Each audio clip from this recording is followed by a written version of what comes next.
வணக்கம். விஎஸ் ஜோதிடம். இந்த ஜோதிட சேனலில் கன்னி ராசி உத்திரம் நட்சத்திர சனி பயிற்சி பலன்கள் 2026 மார்ச் மாதம் 6ஆம் தேதி சனி பகவான் வாக்கிய கணித ரீதியாக பயிற்சி பெற்று கன்னி ராசி உத்திரம் நட்சத்திரம் 2, 3, 4ஆம் பாதத்தில் பிறந்த உங்களுக்கு கண்டக சனியாக அமரப்போகிறார். கண்டக சனி என்பது தவறுகளை செய்ய வைக்க உங்களுக்கு சனி பகவான் வழிகளை காட்டுகிறார் என்பது சனி பகவானின் செயல்பாடுகள். ஒரு ராசிக்கு சனி பகவான் 4 நிலையில் பாதகத்தை தருவார்.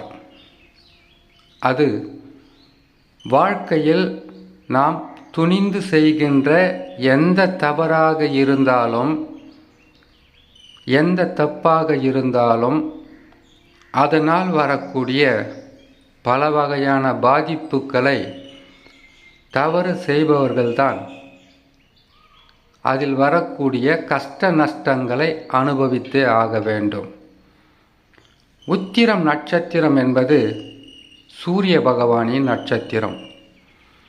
உங்களுக்கு ஆரம்ப தசா சூரிய தசா.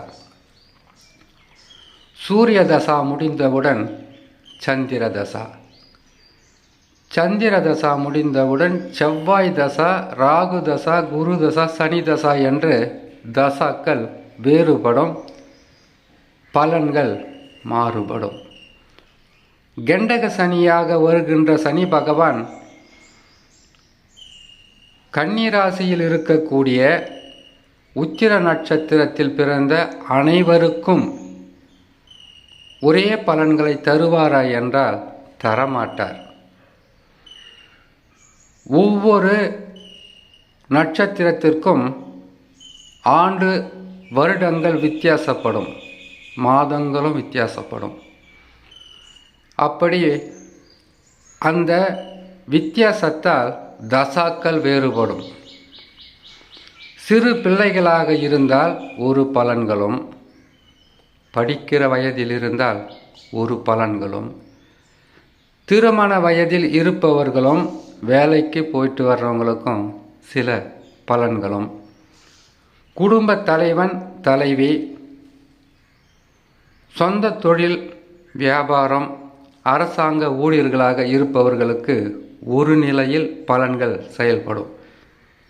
இது முன்னெச்சரிக்கை பதிவாக உத்திர நட்சத்திரக்காரர் எடுத்துக்கொண்டால் மிகவும் சிறப்பாக இருக்கும் என்று நான் நினைக்கிறேன்.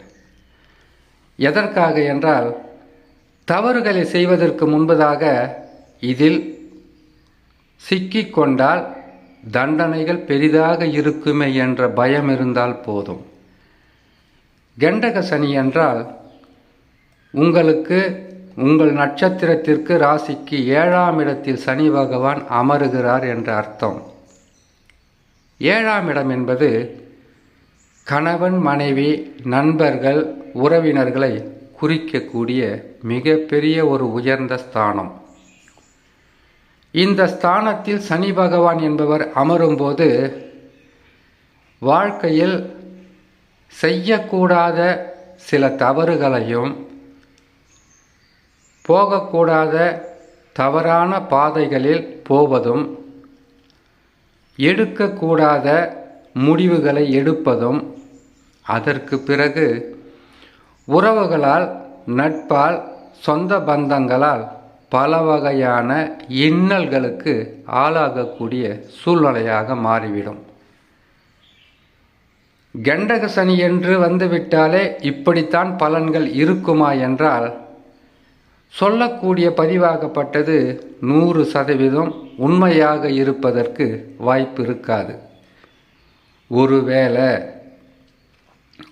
இந்த நிலையில் உங்களுக்கு பலன்கள் கிடைக்கிறது என்றால், உங்களுடைய சொந்த ஜாதகத்தில் தசா சரியில்லாமல் இருப்பதற்கு வாய்ப்புகள் இருக்கும்.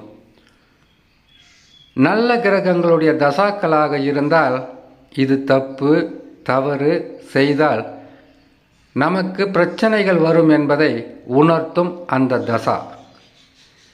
பாதக தசாவாக இருந்தால், பாதகம் என்றால் என்ன? நீங்கள் கன்னி ராசி உத்திர நட்சத்திரம்தான், ஆனால் லக்கினம் என்பது வேறுபட்டு இருக்கும்.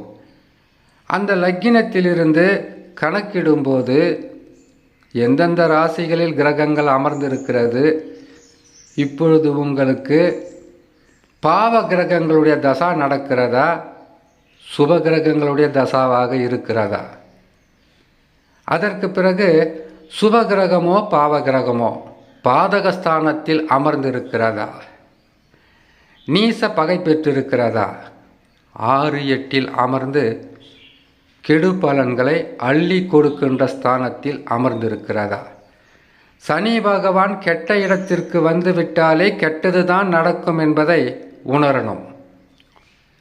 ஒரு சிறு தவறுதான் வாழ்க்கையில் பல வகையான திருப்பங்களையும் நஷ்டங்களையும் கொடுத்துவிடும்.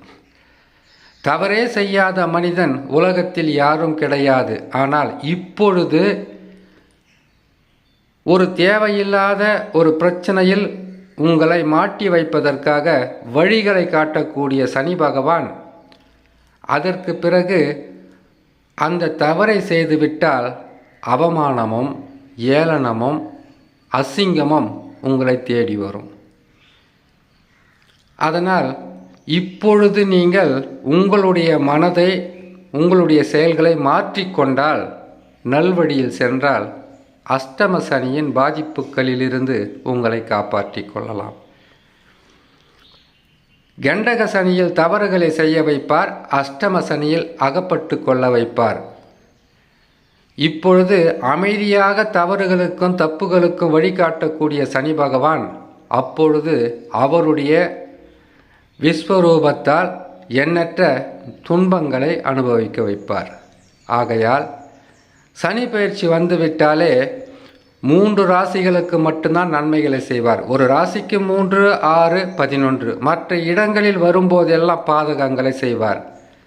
மிகவும் விழிப்புடன் இருந்துவிட்டால் கன்னி ராசி உத்திர நட்சத்திரக்காரர்கள் இப்பொழுதிருந்தே உங்களை காப்பாற்றி கொண்டால் அடுத்தது வரக்கூடிய கஷ்டங்களும் நஷ்டங்களும் துன்பங்களிலிருந்து உங்களையும் உங்கள் குடும்பத்தையும் உங்களுடைய தொழிலையும் காப்பாற்றி கொள்ளலாம் என்று சொல்லி இன்னொரு நல்ல பதிவில் உங்களை நான் சந்திக்கிறேன். நன்றி, வணக்கம்.